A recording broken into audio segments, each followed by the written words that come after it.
Hello out there, it's Mr. Pete, your YouTube shop teacher, and this is tips number 998. It's part 5 of a multi-part series involving the Atlas 618 lathe. Make sure you watch the first 4 parts. I'll put links in the description.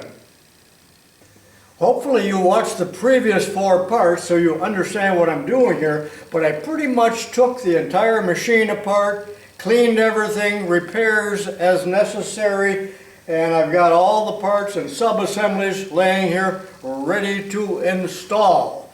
So I'm going to start, I believe, with the rack, which I'll install under here, and I'll show you most steps. There might be some things that I have to gloss over. Remember, when you're putting something together like this, it must be immaculately clean and generally a wiping of oil on it, because some of these parts may not be taken apart again for a long, long time. So let's begin this laborious episode. Okay, the first thing I'm going to do is to attach the rack in its position here. Remember, there are 2 dowel pins, 1 on each end, and then 5 flathead screws. So I'll line the dowel pins. I can actually feel them go into place, and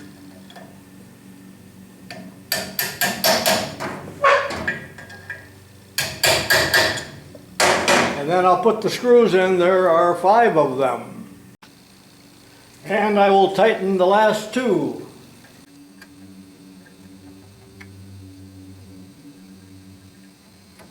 And next I will install the carriage, so I'm going to get a little oil here and spread it out.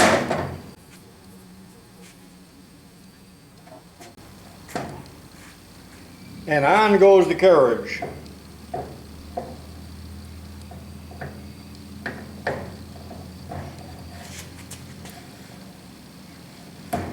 It slides real nice, but as I engage into the rack, there we go. Smooth, smooth. I'm not sure I ever talked about the gibs on the back side of the saddle right here, but I've already adjusted them off camera. It's the same old deal here with lock nuts and slotted screws, just enough so there's a little bit of a drag on the carriage. We do not want it loose. And then remember that on the bottom here there is a little plate. That's the plate with the 3 shims, and there are 3 screws under here, and I will tighten those right now. They're still just snug, or they're finger tight. So I'm going to tighten those with a stubby screwdriver off camera. 1, 2, 3. And I'll tighten those as tight as I can.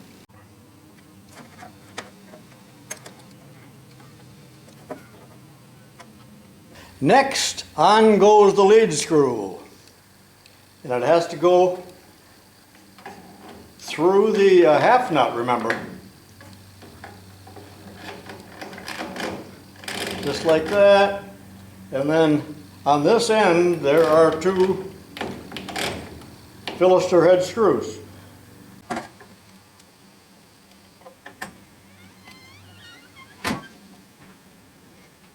And next, the lead screw bearing, all with some oil.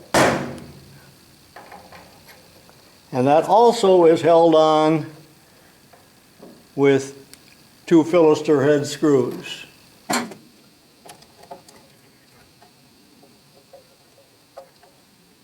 And now to mount the tailstock.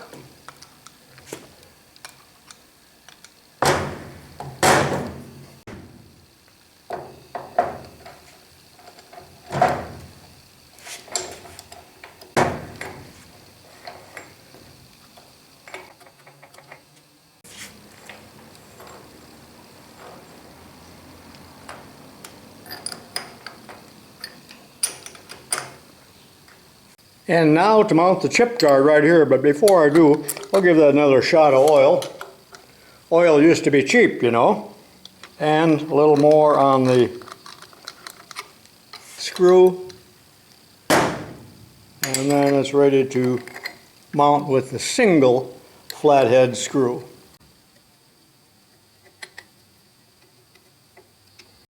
And at this time, I'm making the final adjustment of the gibs on the cross slide, because now everything's fastened down. It doesn't move around on me, so it's better to do this when during the assembly here rather than over on the bench. And there are, what, 3 or 4 of those. 3 that need adjusting. Now into this threaded hole on the boss right here, we will mount the feed reversing lever and the stud. I've already oiled it. And that goes on simply like that.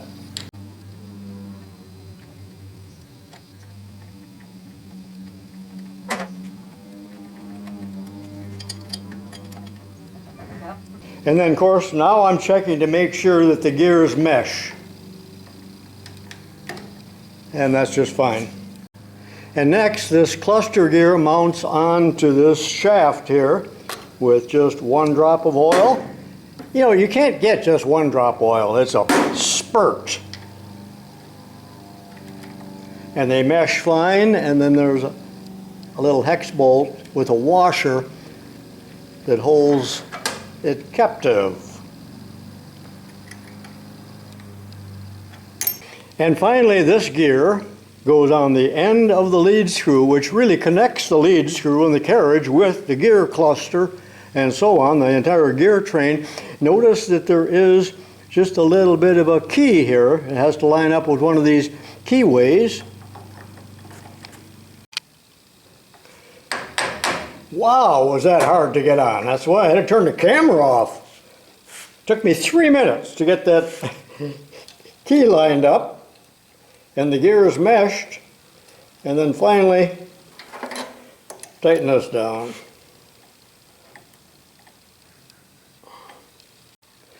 And last but not least here, I will raise the entire banjo so that these 2 gears mesh, not too tight, not too loose. And when I get it just right, I'm going to tighten this nut. Then I'm going to double check it for mesh. I'm getting down low and I'm looking in there, but now I want to show you something that's in the Atlas book, and it's also in the South Bend book in regards to the meshing of the gears.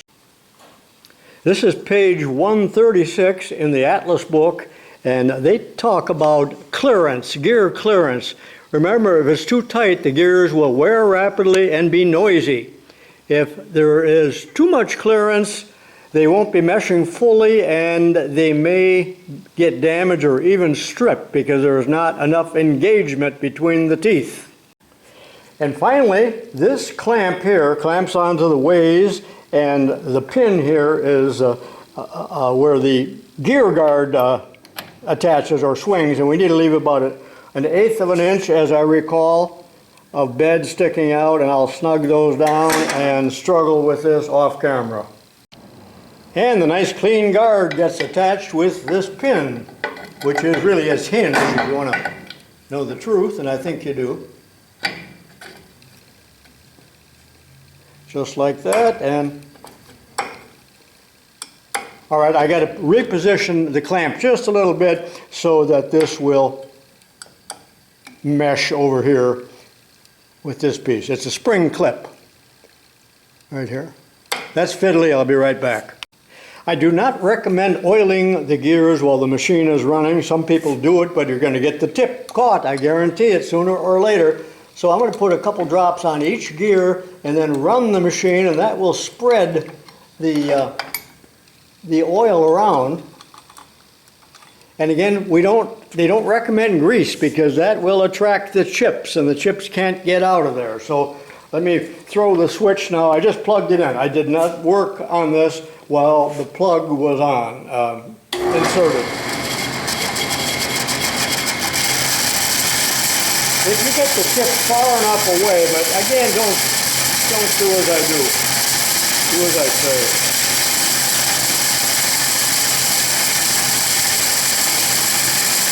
And sometimes this will throw the oil when it's running. Then it makes a mess again.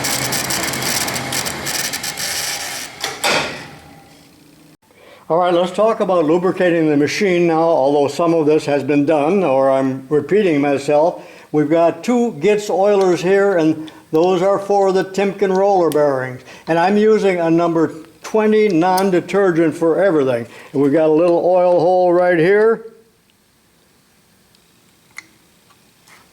And then wherever there's a moving or sliding part, you know, I'm putting just a little oil in that pin that goes in and out. And then, well, I got to move the camera in. But let me mention the belt first. I know that there are some of you that are going to crab about the belt and how bad it is, but it's a big job to replace the belt. And the belt is okay, but it, you know, it's old and hard and thumpy. So it'd be nice to have a supple new one on there, but it's not going to get it under my tutelage. See this round head bolt here?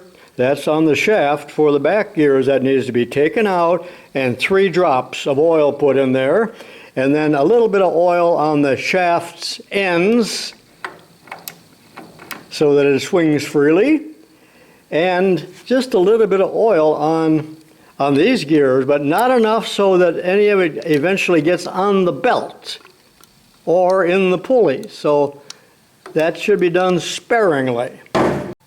For those of you that did not watch the earlier videos, there's an oiler right there, and I talked about oiling it under here before, and in the dovetails of both the compound and the cross slide, and then there's an oil hole right here that needs 1 drop occasionally, and right here. And then another thing that needs to be done from time to time is just a small amount of oil. You can't get a small amount. Full length here. And 1 drop right here, and always oil the quill, and a drop maybe right here, but there's no other oilers on the tailstock. I covered most of them, but look through the manual if you have one for any other areas that I missed or any other spots. Remember, we always need oil on the bed, on the ways as well, so that everything moves smoothly. And keep your machine clean. Get the chips off of there because they stick on there and they cause wear. Remember that on this, I just now thought of this, but on this little carriage there are no felt wipers right here like there are on the bigger lathes. So chips and swarf can get under, or I should say between, the saddle and the bed, and that is no good. That's what causes wear. You may or may not need to oil your motor depending on the manufacturer. This one has ball bearings and there's no oilers, but be sure and check to see how your motor is constructed because you may need to oil it. And there are 2 oilers here on the jack shaft, or oil holes actually, so I'm going to pump a little bit in there like that. Wipe up the extra so it doesn't get on the belts, and then maybe 1 drop of oil here and here where it pivots, right in here I should say. Wherever 2 parts are moving together needs to be oiled. It's that simple. I should have done this earlier, but I almost forgot to put the thread chasing dial on, and there's a single bolt there. I've already pre-oiled this after I had cleaned it. And if you're going to thread, only use this when you're going to thread, which is 2% of the time, or 4 at the most. So normally this will engage with the lead screw, and then you would tighten it if you're going to thread. Now if you're not, back it off a little bit in the neutral position and tighten it. It'll prevent wear, and that's just the correct thing to do. And I'm going to put the 4-jaw chuck on now, always 1 drop. That was 4. And make sure the thread's clean, both internally and externally. You should make yourself a little spider to clean out the threads in your chuck. Spin that up against there. Now if there's too much oil, as I said, the oil will sling out and you'll wear a stripe up your left shoulder. A stripe of dirty oil. Now I'm going to put the center in. That's no biggie, but make sure you wipe it off. Never any chips on this or this. Now normally I clean a spindle with my little pinky, but that, number one, will not work. I know that's clean, but put a piece of paper towel or something on a screwdriver and run it in there. Make sure it's clean, and then you can install your center. And now, you may or may not want the tool post in there, but I'm going to put it in now. And a tool holder. Remember, they have to be the small ones for this machine. So this machine is now essentially ready to use, isn't it? Another thing I should mention, let me turn the machine on real quickly here. If you do not intend to thread or use power feed, everything is being done by hand at the working end there, put the feed reverse lever here in the middle position. That's neutral. So now the gears will not rotate, and it prevents wear, and sometimes it reduces the noise a little bit if you have a noisy gear train. Now I'm going to walk around the machine and wipe up all the oil where I over-oil it. There's a big gob there and a big blob right down here from that number 66. That's the bad part of that wonderful oil can, the legendary 66. Do not let rags lay around, because if the gears were engaged and you turned it on right now, this rag would get tangled up in here and more than likely bust something or bend a shaft or pull your hand in or something like that. Same thing back here. You might have noticed earlier when I didn't have the machine plugged in, I did have a rag sitting back there. If I had inadvertently turned it on, this could get wrapped up in the pulley. So no rags, no loose anything around moving parts. You knew that, I'm sure, but it's a good practice to do what I just said. It really runs quite nice and quiet, so I'm pretty happy with the whole thing, and the machine is officially ready to use, other than that's a 4-jaw chuck, and a 3-jaw is my favorite. So let me talk about what I'm going to do in the following video. This was video number 5, part 5 in the series, and there will be a part 6, and that will be, hang on.